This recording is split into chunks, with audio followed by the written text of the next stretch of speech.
Welcome to PreMath. In this video, we have got this right triangle ABC along with this line segment CD, as you can see in this given diagram, such that this segment BC equals to this segment BD, and moreover this segment AD is 5 units, and this angle ACD is 15 degrees, and furthermore this hypotenuse AC is being represented by X, and now our task is to find the value of X. In other words, we are going to calculate this hypotenuse AC length.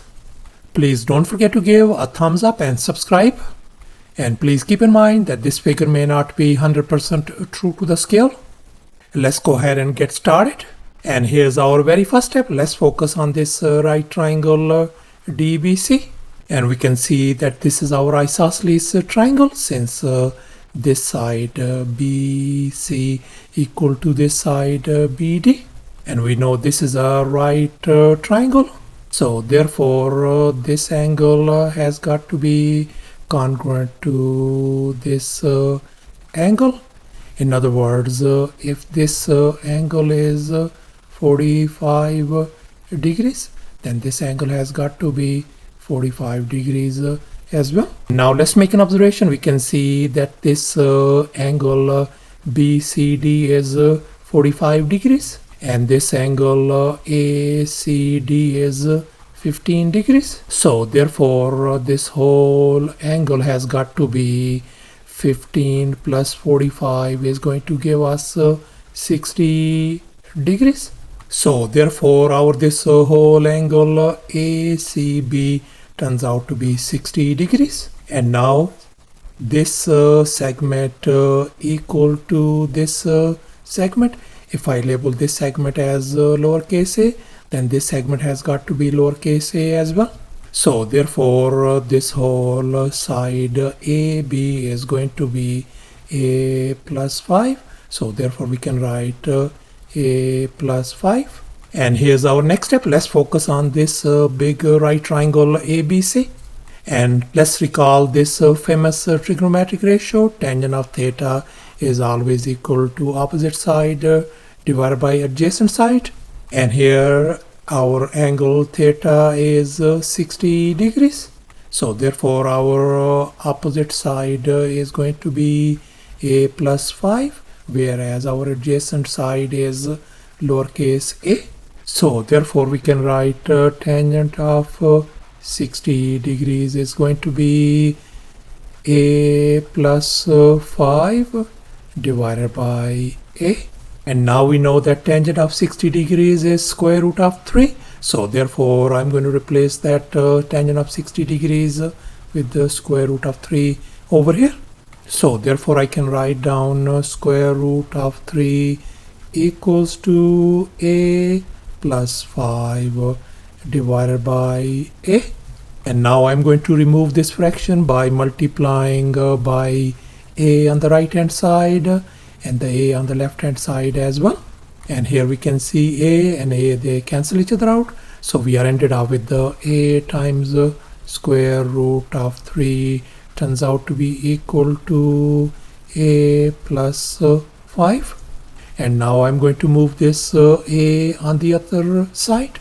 So therefore we can write a times square root of 3 minus a equals to 5. And here we can see a is in common. So therefore I can write a times square root of 3 minus 1 equals to 5. And now I'm going to divide both sides by square root of 3 minus 1 to isolate a. We can see this is gone with this one. So therefore our a value turns out to be equal to 5 divided by square root of 3 minus 1.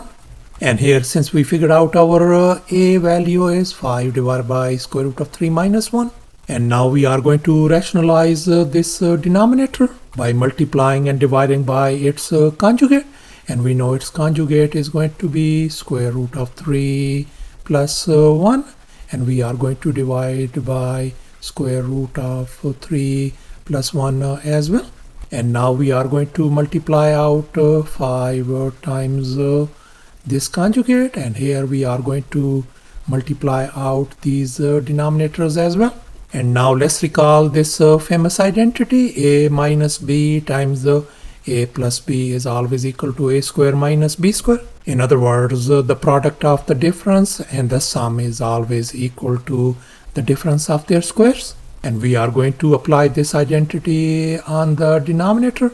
So therefore, this could be written as square root of 3 whole square minus 1 square. And now we know that this square and square root undo each other. So we ended up with this 3 minus 1 square is 1. 3 minus 1 is going to give us 2. So therefore, this whole denominator part has been simplified to 2. So therefore, a could be written as 5 times square root of 3 plus 1 divided by 2. So thus our lowercase a, this value turns out to be 5 times square root of 3 plus 1 all over 2. And now let's focus once again on this right triangle ABC. And now let's recall another trigonometric ratio. Cosine of theta is always equal to adjacent side divided by the hypotenuse of the triangle. And in our case, for this angle 60 degrees, our adjacent side is lowercase a, whereas the hypotenuse is x.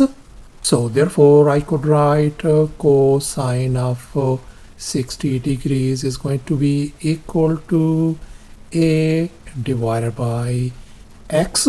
And now we know that cosine of 60 degrees is 1 divided by 2. So therefore, I'm going to replace this cosine of 60 degrees with 1 divided by 2 over here.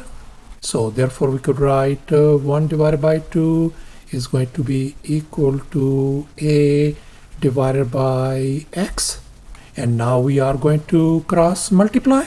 So therefore, that is going to give us x is going to be equal to 2 times a. And now we know our lowercase a value is 5 times square root of 3 plus 1 all over 2. We are going to substitute that value over here. So therefore, we could write x equals to 2 times 5 times square root of 3 plus 1 all over 2, and we are going to close the bracket. And here we can see this 2 and 2, they cancel each other out. So therefore, our x value turns out to be equal to 5 times square root of 3 plus 1 units. So thus, after all the calculations and manipulations, our x value turns out to be 5 times square root of 3 plus 1 units. And that is going to be approximately equal to 13.66 units as well. And that's our final answer. Thanks for watching, and please don't forget to subscribe to my channel for more exciting videos. Bye.